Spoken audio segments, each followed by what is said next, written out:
형님, 우리가 참 모진 세상도 살아냈다 싶어요. 어찌 그리 모진 세상이 다 있었을까요? 형님, 그나저나 그 모진 세상을 다 살아내긴 한 걸까요? 형님은 당연히 비웃으시겠지만 세상이 정말 달라졌다면 그 달라지게 한 힘 중엔 우리 창환이 목도 있다고 생각해요. 그래요. 허튼 소리 같지만 저는 수도 없이 창환이의 부활을 경험했죠. 민가협 엄마들한테 세뇌받아서 그렇게 됐다는 식으로 말씀하시지 마세요. 누가 누굴 세뇌해요. 그 지경을 당하고도 하루하루를 죽은 목숨처럼 살지 않을 수 있는 유일한 방법이었을 뿐이에요. 60 항쟁 때도 형님이 저한테 얼마나 깊은 상처를 입혔는지 모르고 계시죠? 그땐 창환이 죽은 지 얼마 안 돼서이기도 하지만 뭔가 심상치 않은 일이 생길 것 같아 정신을 번쩍 차리고 일어났더니 형님이 뭐라는 줄 아세요? 자식을 잡아먹고도 대모가 그렇게 좋으냐고 악을 쓰셨죠. 언제는 언제예요? 60대라니까요. 형님, 제발 60하고 629하고 헷갈리는 거, 413하고 419도 구분 못하는 거, 516하고 518이 왔다 갔다 하는 거 정말 참을 수가 없어요. 어떤 때는 내 앞에서 일부러 그렇게 시침을 떼는 거 아닌가 싶어지면은 형님하고 다시는 상종도 하기가 싫어져요. 그런 날짜는 그렇게 잘하면서 증조부님 제삿날은 어떻게 그렇게 감쪽같이 까먹었냐고요? 형님이 그렇게 나오실 줄 알았어요. 오금을 박는 데는 선수시니까요. 좋아요. 솔직히 말씀드리죠. 증조모님 제사가 저한테는 하나도 안 중요하니까 잊어버릴 수도 있는 거죠, 뭐. 창환이 잃고 나서 저한테 일어난 가장 큰 변화가 뭔 줄 아세요? 그때까지 중요하게 생각해 온 것이 하나도 안 중요해지고 하나도 안 중요하게 여겨온 것이 중요해진 거예요. 증조모님 제사도 안 중요해진 것 중에 하나일 뿐이지 다는 아니에요. 그런 변화엔 저 스스로도 놀랄 수밖에 없었어요. 처음엔 내가 남이 된 것처럼 낯설기까지 했죠. 내가 도운 게 아닌가 싶기도 했고요. 그래서 될 수 있는 대로 남들한테는 예전처럼 굴려고 애썼죠. 창환이 잃고도 여전히 제삿날을 형님보다 먼저 아는 척 할 수 있었던 것도 아마 그런 노력의 일환이었을 거예요. 아니면 타성이든지. 형님도 그런 타성은 있잖아요. 제수 차리는 데는 지극정성이면서 날짜 돌아오는 건 저만 믿고 내몰라라 하는 습관 말이에요.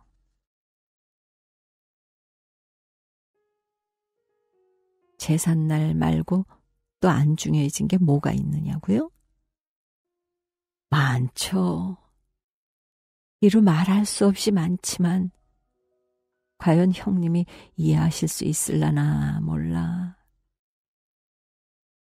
형님을 무시해서가 아니라 제삿날처럼 그렇게 꼭 집어서 말할 수 있는 게 아니기 때문이에요.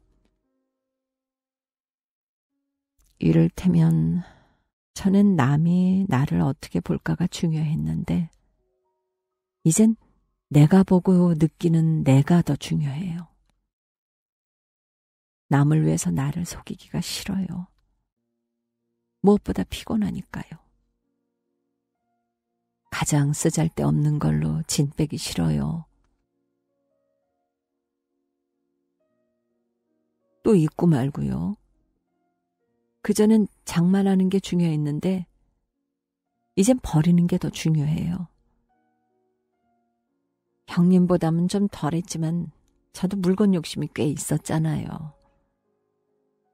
누구네 집에 가서 예쁜 접시나 찻잔만 봐도 어디째인가 물어보고 역시 다르다고 감탄하고 눈독 들인 건 귀엽고 장만하고 그게 사는 재미였죠. 60년 되든가 형님이나 저나 아직 새댁티가 남아있을 적 말이에요. 그때는 모든 물자가 귀할 때이기도 했지만 우린 사재기 선수였잖아요.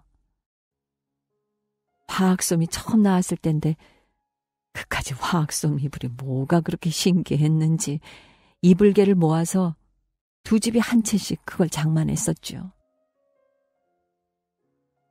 그러고 보니 제가 지금 쓰고 있는 자개장롱도 갯돈 타서 장만한 거네요. 갖고 싶은 걸 애써 장만하고 나면은 그리 기쁘더니만 지금은 그 모든 것들이 다 짐스러워요. 왜 그게 거기 있을까? 몇십 년 손때 묻은 것들이 뜨악하고 낯설어지기도 하지요. 잠 안 오는 밤이면 주로 하는 짓이 뭔 줄 아세요? 장롱이나 찬장 속을 들들들 뒤져서 버릴 걸 찾는 거예요. 버릴 것 천지죠, 뭐. 남들은 쓰자니 마땅치 않고 버리자니 아까운 거 천지라고 하더니만 전 아까운 게 하나도 없어요. 딸들 눈이 무서워서 한꺼번에 못 버릴 뿐이죠. 또 장롱 같은 거야 무슨 수로 버리겠어요? 누굴 주든지 고물상을 부르든지 해야 할 텐데 그것도 번거롭고 고물상이나 남의 집에 그게 있다는 것도 신경 쓰일 것 같아요. 그게 혹시 손때가 묻은 것들에 대한 책임감이라면 그것도 소유욕의 일종인지도 모르겠네요. 아무튼 세상에 귀한 거라고는 없으면서 버리지도 쉽지 않은 건 내 눈앞에서만 없어지는 게 아니라 아주 없어지기를 바라기 때문이에요.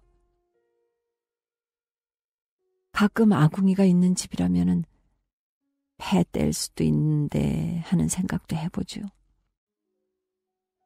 그것도 생각뿐이지 요즘 물건들은 그렇게 쉽게 제도 안 되는 것들이잖아요. 생때 같은 목숨도 하루아침에 간데 없는 세상에 물건들의 목숨은 왜 그렇게 질긴지. 물건들이 미운 건 아마 그 질김 때문일 거예요. 생각만 해도 타지도 썩지도 않을 물건들한테 치여 죽을 것처럼 속이 답답해지네요. 죽는 건 하나도 안 무서운데 죽을 것 같은 느낌은 왜 그렇게 싫은지 모르겠어요.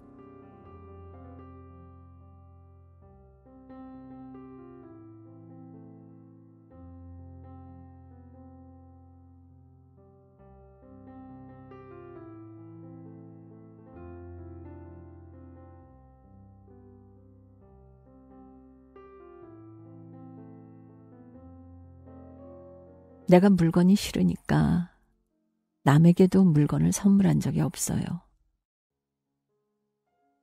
물론 창원이 잃고 난 후에 생긴 새 버릇이지만서도요. 그전에야 형님도 아시다시피 친정이나 시댁 어른들 생신이나 조카들 손주뻘 되는 아이들의 혼사나 돌잔치 등 무슨 날이 돌아올 때마다 뭘 선물할까가 즐거운 고민이었죠. 돈을 절약하기 위해서이기도 하지만 두고두고 지니게 하고 싶은 욕심으로 저는 친척이나 친구들의 기념할 만한 날 돈으로 부조를 한 적이 거의 없었죠. 마땅한 물건이 잘 떠오르지 않을 때는 손수 재봉틀을 돌려 옷가지나 소품을 만들어서 선물을 장만하기도 해서 형님한테 알뜰히 지나치다는 눈총도 꽤 맞았을 거요. 그러면서도 형님은 그런 제 손재주를 은근히 부러워하셨죠. 실상 그건 손재주만 갖고 되는 노릇이 아니라 눈썰미와 상대방에 대한 관심이 있어야 되거들랑요. 요샌 그런 짓 안 해요.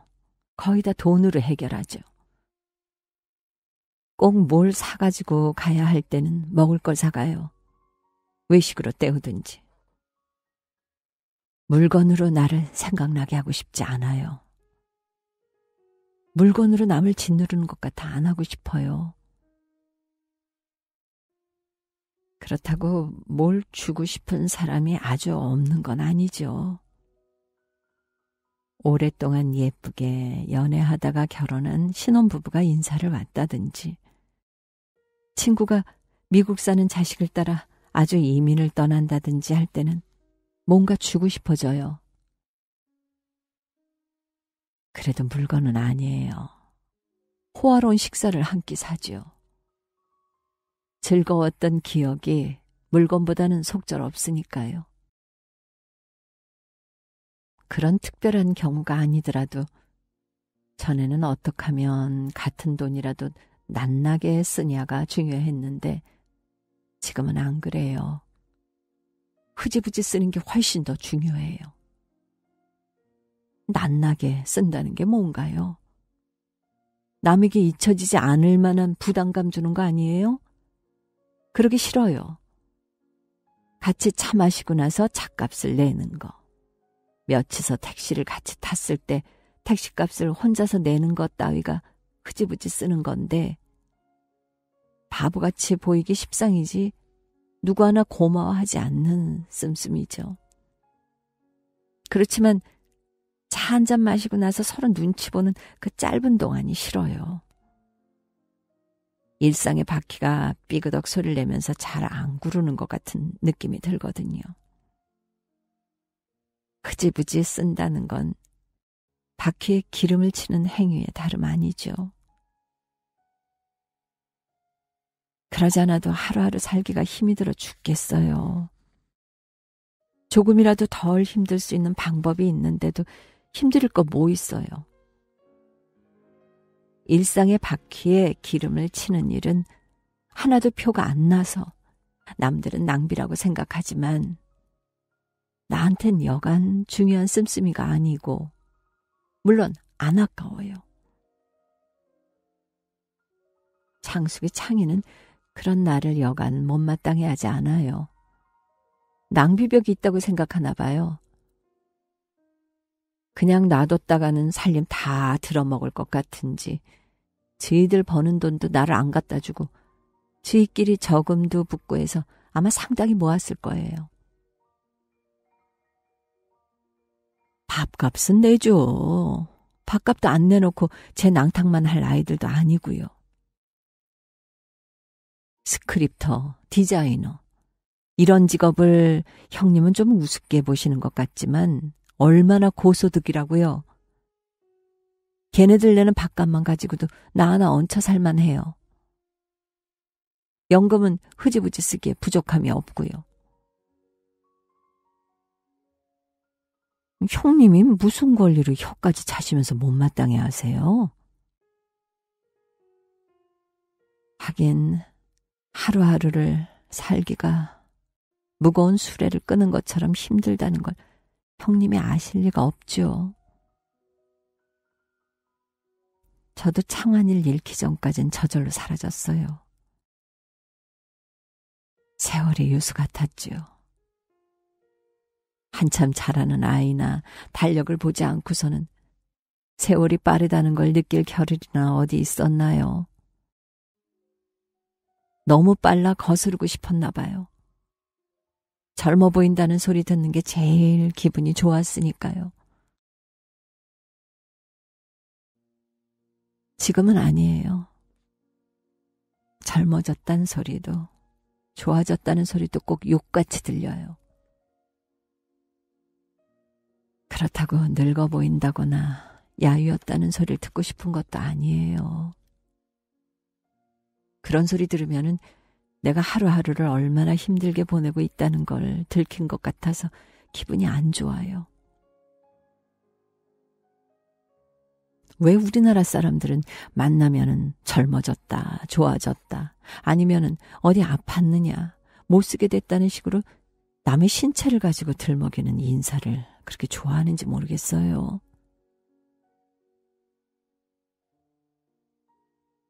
전에는 중요하던 게 지금은 하나도 안 중요해진 게 또 뭐가 있냐고요? 형님이야말로 왜 안 하던 짓을 하실까? 전혀 귀담아 들으실 것 같지 않은 얘기에 관심을 보이시니 말이에요. 전에는 형체가 있어 눈에 보이는 것만 중요한 줄 알았는데 그 후엔 아니에요. 눈에 안 보이는 걸 온종일 쫓은 적도 있어요. 아니에요. 육체와 영혼의 문제가 아니라고요. 그건 나한텐 너무 거창해요. 장미꽃과 향기의 문제예요. 장미꽃은 저기 있는데 향기는 온 방 안에 있다. 향기는 도대체 어떤 모양으로 존재하는 걸까? 고작 그 정도예요. 우리 집 행운목이 올해 꽃을 피웠잖아요. 꽃 모양이나 빛깔이 볼품 없어서 핀 줄도 몰랐어요. 어느 날 집에 오니까 온 집안이 향기로 가득 차 있더군요. 현기증이 날 정도였어요. 꽃향기 때문에 질식도 할 수 있다는 게 실감이 되더군요. 그 향기가 좋았단 얘기는 아니에요. 물건은 분명히 하나인데 두 가지 방법으로 존재할 수도 있다는 문제에 며칠 동안 몰입할 수도 있었죠. 알아요. 꽃이 지면 향기도 없어진다는 거. 근데 그 소리를 왜 그렇게 야멸차게 하시죠? 접대는 장수기가 쇳골을 하나 통째로 사왔습니다. 몇 번에 나눠서 과먹으라는 거예요. 나 누린 음식 싫어하는 거 번연히 알면서 무슨 심산지. 애미꼬리 꼭 바스러질 것처럼 걸음기가 없이 남 부끄럽다고 장인형까지 옆에서 거들고 나서더군요. 싸가지가 없어도 분수가 있지. 아예 애미더러 진연들 체면 세워주도록 피둥피둥하란 소리인지 뭔지. 탄하기도 싫어서 하라는 대로 큰 스텐통에다가 넣고 고기 시작했지요. 물도 넉넉히 부었고. 바닥에 2중이라나 3중이라나 아무튼 두껍게 특수 처리한 스텐통이라기에 믿거라 하고 온종일 고아댔더니 그만 바싹 태워버렸지 뭐예요. 성의가 없어서라고요? 맞는 말씀이에요. 제 몸 보하자고 성의가 날 애미가 어딨겠어요. 고약한 냄새가 진동을 할 때서야 겨우 불 위에 뭘 올려놨다는 걸 깨달았으니까요. 그놈의 꼴인지 뭔지 숫땡이가 되니까 바싹 오그라들어 얼마 되지도 않던데 냄새는 왜 그렇게 지독한지 온 집안에 가득 차서 아이들한테 안 태운 척 속여 먹을 수도 없이 만들지 뭐예요. 꼬리는 오그라붙은 게 아니라 팽창을 한 거였어요. 숫땡이는 즉시 없앴지만 고약한 냄새는 달포도 넘어가더라고요. 구석구석 그 냄새가 안 스민 데가 없어요. 요새도 돌아 누우려면 그 냄새가 훅 끼칠 때가 있는 거 보면 베갯잎 사이에도 끼어 있나 봐요. 꼬리에 쟤까짓 게 뭐라고 숫땡이 아닌 다른 무엇이 되어 남아있는 걸까요? 형님, 꼬리를 태워먹은 건 하나도 안 아까우면서 다른 무엇이 되었길래 이렇게 오래 남아있는 것일까가 궁금한 정도가 아니라 마냥 집착하게 돼요.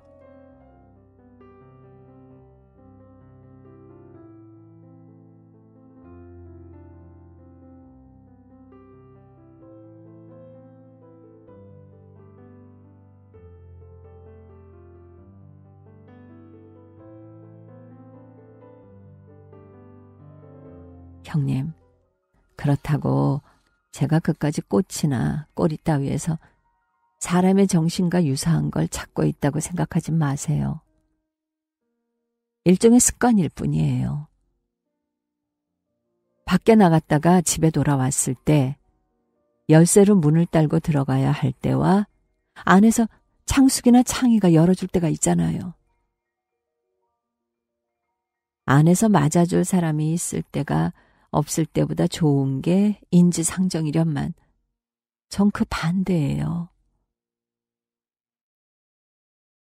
그들의 마중을 받으면은 창환이의 빈자리가 왜 그렇게 크게 느껴지는지 나도 모르게 무너져 내리듯이 밖에서 꾸민 나를 포기해버리죠.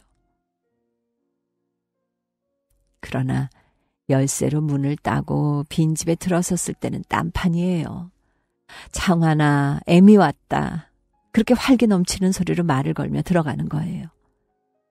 핸드백을 내던지면서 옷을 벗으면서도 냉장고에서 찬물을 꺼내 벌컥벌컥 들이마시면서도 연방 말을 시키죠. 그럴 때는 집 구석구석이 창환이로 가득 차는 거예요. 내가 그의 안에 있다는 걸 실감하죠. 어느 쪽이 진짜 나인지 모르겠어요.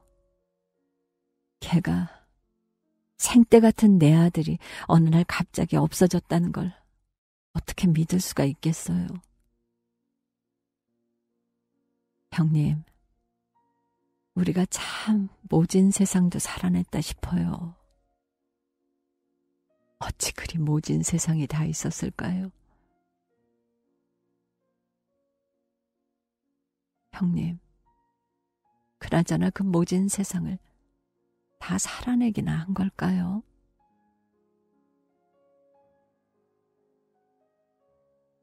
여지껏 꿋꿋하게 잘 버티기 그냥저냥 극복한 줄 알았더니 이제 와서 웬 약한 소리냐고요? 형님 보시기에도 제가 그렇게 아무렇지도 않아 보이띠까? 아무렇지 않지 않은 사람이 아무렇지도 않아 보였다면 그게 얼마나 눈물겨운 노력의 결과였는지는 한 번도 생각해 본 적 없으시지요? 형님도 아마 은하계란 말은 들어보셨을 거예요.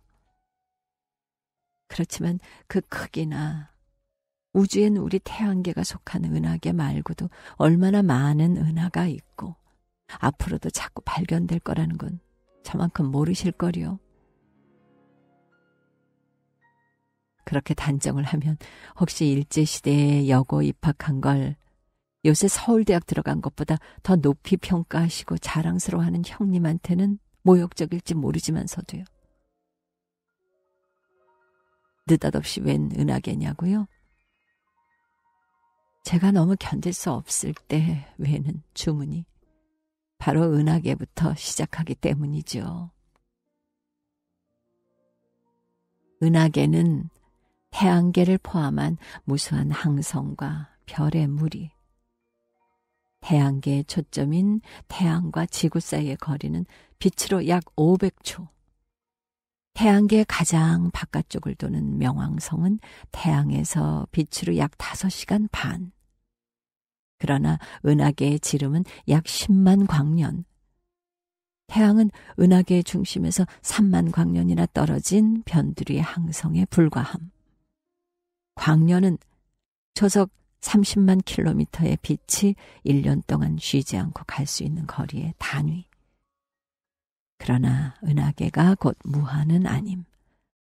우주에는 우리 은하계 말고도 다른 은하가 허다하게 존재하니까. 우리 은하계에서 가장 가까운 은하의 거리가 200만 광년. 10억 광년인 은하도 있는데 초속 몇만 킬로의 속도로 계속 멀어져 가고 있으니 우주라는 무한은 무한히 팽창하고 있는 중. 광년은 빛이 1년 동안 쉬지 않고 갈 수 있는 거리의 단위. 9조 4,670km. 대강 이 정도가 제 주문의 요지예요. 그걸 다 어디서 주워들었냐고요? 집에 굴러다니는 소년 우주과학인가 하는 책에서 본 거예요. 아이들이 어려서 보던 꽤 낡은 책이니까 정확하지 않을 수도 있어요. 제가 틀리게 외고 있는 부분이 있을 수도 있고요. 틀려봤대 짜죠 뭐. 100만 광년이나 10억 광년이나 어차피 제 상상력이 미칠 수 있는 한계 밖의 수치니까요. 정확도가 문제가 아니라 그런 천문학적 단위는 우리가 사는 지구를 망망한 바닷가에 모래알만도 못하게 극소화시키는 효과는 그만이에요. 그 모래 아래 붙어 사는 인간의 수명이나 운명 따위도 덩달아서 아무것도 아닌 게 되죠. 이제 아시겠어요? 그 소리가 왜 저한테 주문이 되는지. 잠시 동안이라도 제 태상 같은 서름이 안개의 입자처럼 미소하고 하염없어져요. 이젠 뜻 같은 건 생각할 필요도 없어요. 정확도 같은 건 더구나 문제도 안 되고요. 그 소리만 일단 달달달 외고 나면은 조건반사처럼 나른하고도 감미로운 허무감에 잠기게 되거든요. 형님, 그동안 제가 그렇게 살았다오. 주문이 계속해서 효과가 있었더라면 형님한테 가르쳐 드리지도 않았을 거예요. 글쎄 그 주문 가지고도 도저히 안 될 때가 있더라고요. 안 듣는 주문이 돼버렸으니까 가르쳐 드린 거예요.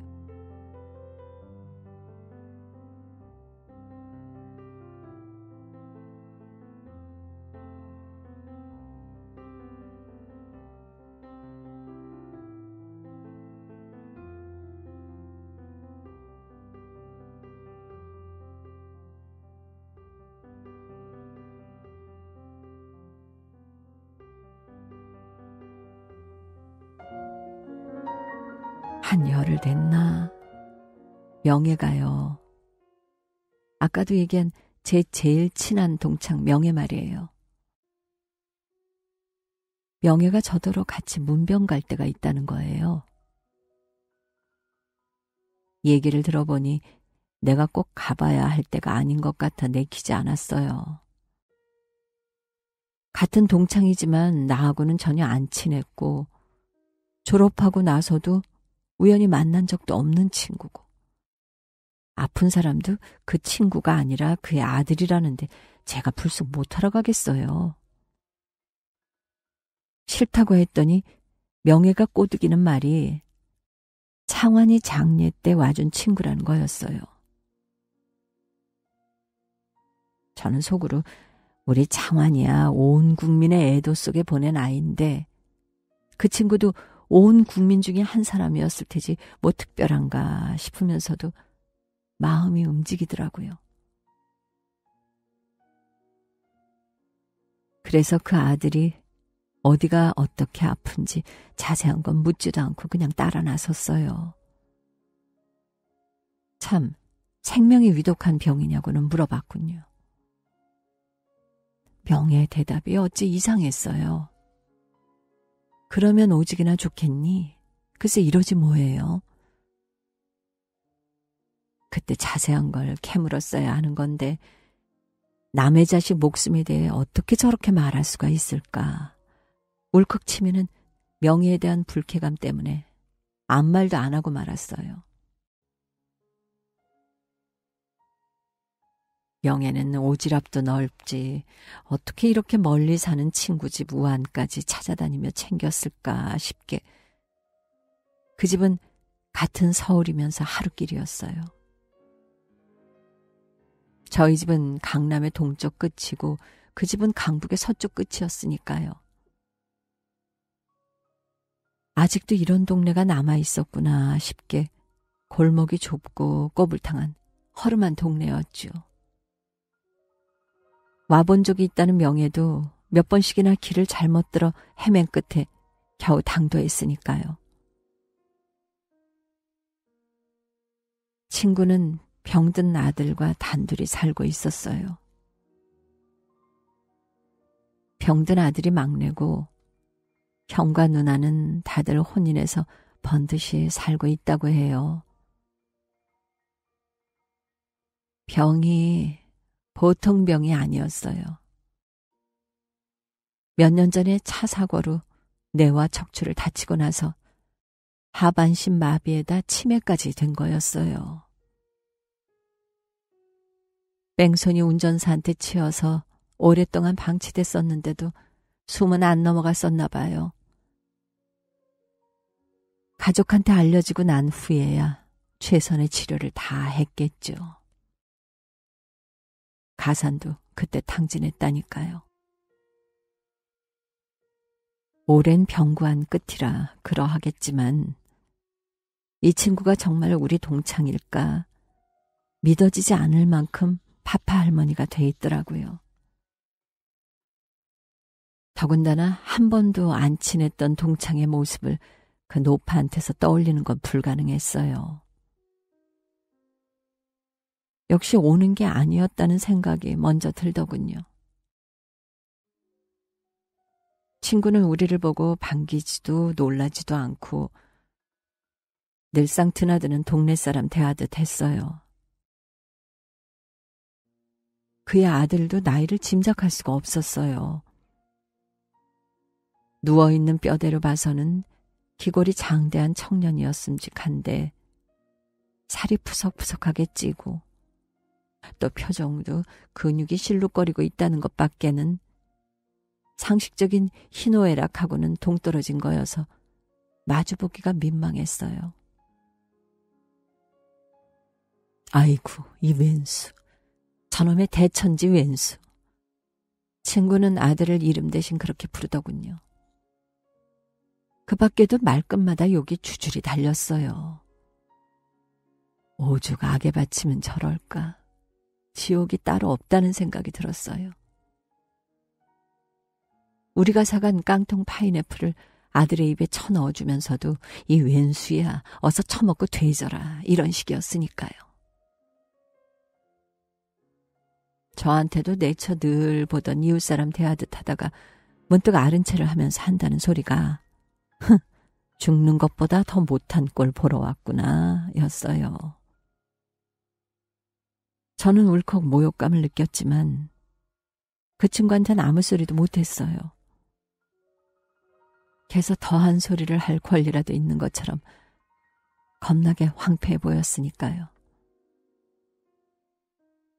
그 친구보다는 명희한테 더 유감이 있어서이기도 했고요.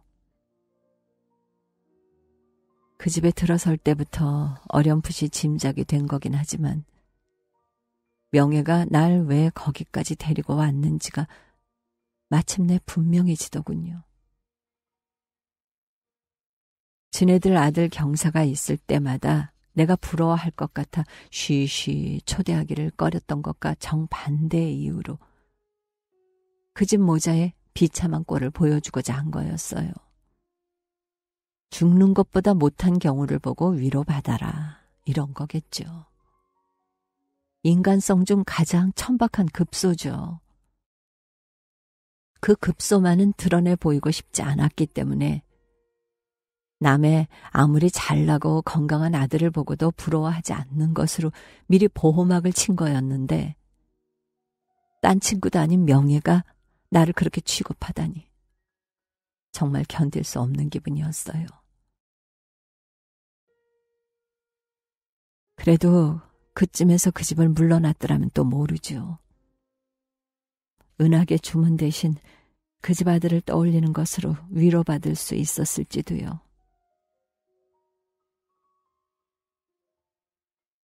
아들에게 파인애플을 3조각이나 먹이고 난 친구는 우리 보는 앞에서 아들이 깔고 있는 널찍한 요 위에서 아들을 공기를 굴리듯이 굴리기 시작했어요. 정말이지 믿을 수 없을 만큼 신기한 묘기였어요. 욕창이 생길까봐 하루에도 몇 번씩 그 짓을 한다나 봐요. 엎어 뉘었다가 바로 뉘었다가 모로 뉘었다가 그 장대한 아들을 자유자재로 굴리면서 바닥에 닿았던 부분을 마사지 하는데 그동안도 잠시도 쉬지 않고 입을 놀리는 거였어요. 아이고, 이 왼수덩어리 무겁기도 해라. 천근이야, 천근. 근심 있나, 걱정 있나, 주는 대로 처먹고, 잘 사귀고 잘 싸니 무서울 수밖에. 내가 이 왼수덩어리 때문에 제명에 못 죽지, 못 죽어. 이 왼수야. 네가 내 앞에서 되져야지. 내가 널 두고 되져봐라. 나도 눈을 못 감겠지만 네 신세가 뭐가 되니. 사지나 멀쩡해야 빌어먹기라도 하지. 아이고 하느님, 전생에 무슨 죄가 많아 이 꼴을 보게 하십니까. 이러면서 병자를 요리조리 굴리고 주무르는데 그 말라빠진 노파가 어디서 그런 기운이 나는지. 거짓말 안 보태고 꼭 공깃돌 갖고 놀듯 하더라니까요. 아이들 말짝으로 환상적이었어요. 우리는 그저 넋을 잃고 바라보기만 하다가 명예가 먼저 아이 참 하면서 손을 내밀어 거들려고 했죠. 나도 덩달아 환자를 뒤집는 일을 도우려고 손을 내밀었고요. 그러나 웬걸요. 우리의 손이 몸에 닿자마자 환자가 이상한 괴성을 질렀어요. 여지껏 흐리멍텅 공하게 열려있던 환자의 눈이 성난 짐승처럼 난폭해지더군요. 얼마나 놀랐는지요. 손끝이 오그라붙는 것 같았어요. 그의 흐리멍덩한 눈은 신뢰와 평안감의 극치였던 거였죠. 그때 비로소 악담밖에 안 남은 것 같은 친구 얼굴에서 씩씩하고도 부드러운 자애를 읽었죠. 아이고, 이 왼수덩어리가 또 효도하네. 그러는 친구의 말로 미루어 어머니 외에 아무도 그를 못 만지게 한 게 한두 번이 아닌가 봐요. 저는 벼랑간 그 친구가 부러워서 어쩔 줄을 몰랐어요. 남의 아들이 아무리 잘나고 출세했어도 부러워한 적이 없는 제가 말이에요. 인물이나 출세나 건강이나 그런 거 말고 다만 볼 수 있고 만질 수 있고 느낄 수 있는 생명의 실체가 그렇게 부럽더라고요. 세상에 어쩌면 그렇게 견딜 수 없는 질투가 다 있을까요? 형님, 날카로운 삼지창 같은 게 가슴 한가운데를 깊이 훑어내리는 것 같았어요. 너무 아프고 쓰라려 울음이 폭받치더군요. 여기서 울면 안 돼. 나는 황급히 은하계의 주문을 외우려고 했죠. 소용이 없었어요. 은하계 그까짓 거 아무것도 아니더라고요. 저는 드디어 울음이 복받치는 대로 저를 내맡겼죠. 제가 그렇게 많은 눈물을 참고 있었을 줄은 저도 미처 몰랐어요. 대성통곡, 방성대곡보다 더 큰 울음이었으니까요. 죄 막혔던 울음이 터지자 그까지도 은하계쯤 건부락지처럼 떠내려가더라고요. 은하계가 무한대건 건부락지건 다 인간의 인식 안에서의 일이지 제까짓게 인간 없이는 있으나 마나 한 거 아니겠어요? 그 집에서 그렇게 울어버리니까 명예도 그 친구도 기가 막힐 밖에요. 동정이 지나치다고 생각했나 봐요. 친구는 자기를 그렇게까지 불쌍히 할 거 없다고 화를 내더군요. 명예는 아니었어요. 명희는 제 속을 어느 만큼은 읽어낸 것 같았어요. 우리 사이엔 우정이라는 게 있었으니까요. 잘못했다고 사과를 하더군요.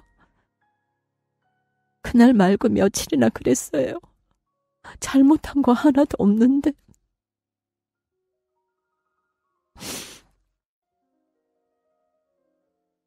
저는 그 울음을 통해 길을 쓰고 꾸민 자신으로부터 비로소 노연한 것 같은 해방감을 느꼈어요.